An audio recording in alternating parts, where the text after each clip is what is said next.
Good morning, everyone. Welcome to the briefing for Monday, the 18th of March. Okay, going back to the overnight chart, you can see lots of frontal systems around. We're centered between this high pressure over the continent and various low pressure systems over the Atlantic. They're not actually very strong low pressures, only about 990. There's one here, 980. As we go ahead to midday today, they've painted on here this occlusion going through, which could be what we're just seeing the last bits of this morning, but it's showing as a weakening feature, so it's not going to bother us too much. Once that has passed through, we're going to be left with a light to moderate southwesterly flow by the looks of it, with no other frontal systems to be worried too much about today. We may see very much later on into the evening some effects of this approaching warm front. Some of the upper cloud might thicken a little bit, but it's not going to cause us any issues. So that should be coming through around about midnight tonight. And going ahead to tomorrow looks a little bit difficult with this front sat over the top of us. So I think make the most of it today. Continuing on to Wednesday, this front really just sat over the top of us. You see it's just moving back and forth. So that could cause us some problems on Wednesday. Hopefully it will remain clear.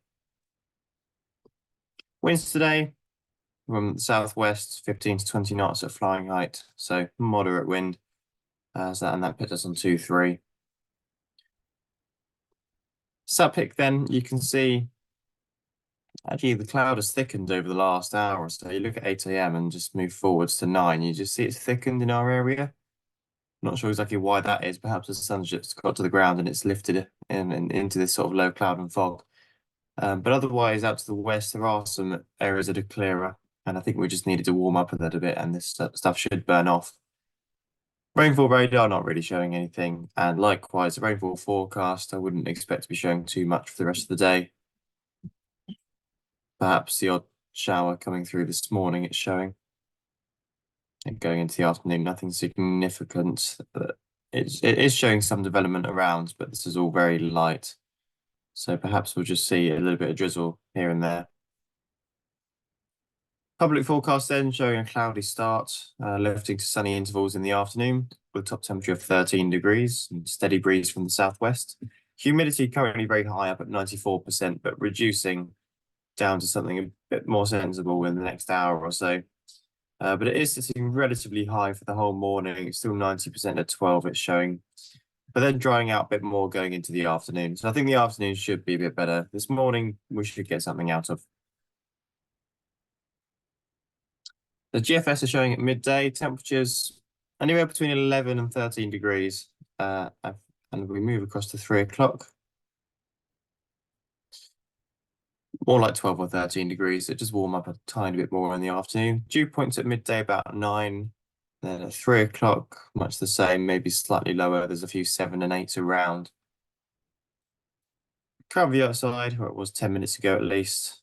That's the view outside now. I'm not sure what that base is, but it does look quite low currently. Currently 10 degrees, dew points of 8. Okay, ODM's latest was few clouds at 800, scattered at 2000. I think it's probably got a bit worse since then. Their forecast, they put here broken clouds at 1,000 feet all day, with a tempo for few at 1,000 that broke at 2.5 this morning, becoming from 11 till 2, few clouds at 2,800 feet. And they've put a tempo here from 6 p.m. onwards, scattered at 800. That's probably the effects of that warm front coming towards us this evening.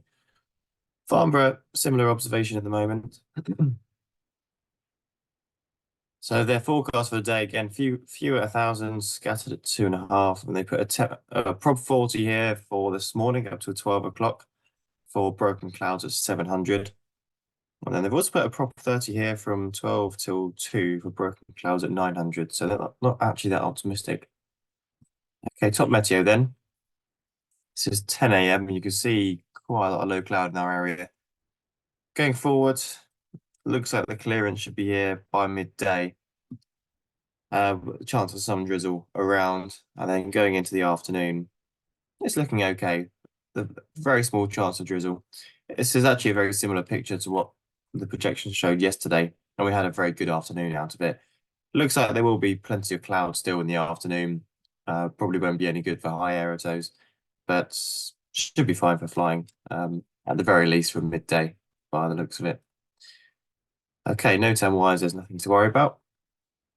Okay, setup today, quite important, so listen to this quite carefully. We're going to set up launching on 2-3, cables running down the edge of the runway, fairly normal, and any aerotos officially will be from the grass in line with 2-3. If it is really bad, we can think about doing those off 2-7, but we'll look at that on an individual basis.